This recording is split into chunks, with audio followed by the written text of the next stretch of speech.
Yes, basketball fans, it is the return of Fantasy Insider on NBA TV. Rick Kamla here.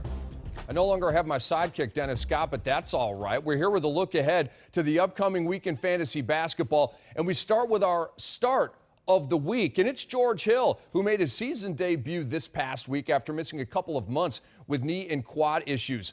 Hill's minutes have been limited to 21, 27, and 23 in his first 3 games back, but he did return to the starting lineup for Saturday's win over the Brooklyn Nets. And in 3 games, George Hill is giving you nice numbers in those limited amount of minutes. 13.3 points, 3.3 assists, and 2.3 threes. And you know we love the fantasy gold, the blocks, the steals, and the threes. George Hill's going to steal the rock and hit threes. He's shooting nearly 52% from the field and 47% from deep in this small 3-game sample. Hill and the Pacers have 4 games this upcoming week, so I fully expect his playing time and his overall numbers to keep rising. If George Hill is on waivers, A, your league is kind of defunct. B, hustle and go out there and get him in your starting lineup.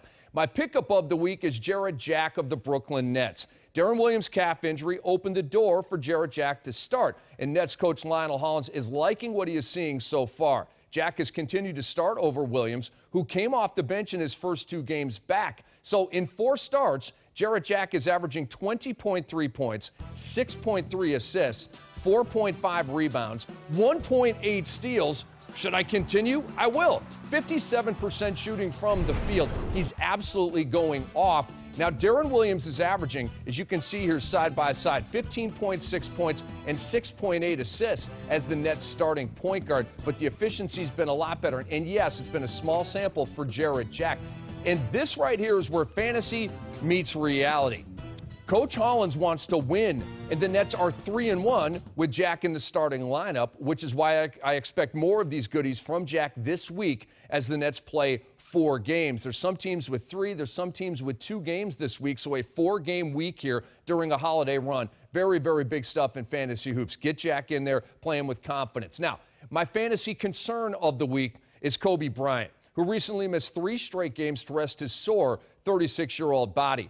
The good news is the fantasy world was warned about Kobe maybe missing some time. I mean, his condition was much talked about. He told us on NBA TV how his body was killing him.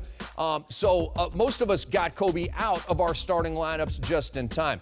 However, the bad news is Kobe Bryant, like Tim Duncan, is now on DNP alert for the rest of the season and perhaps the rest of his career.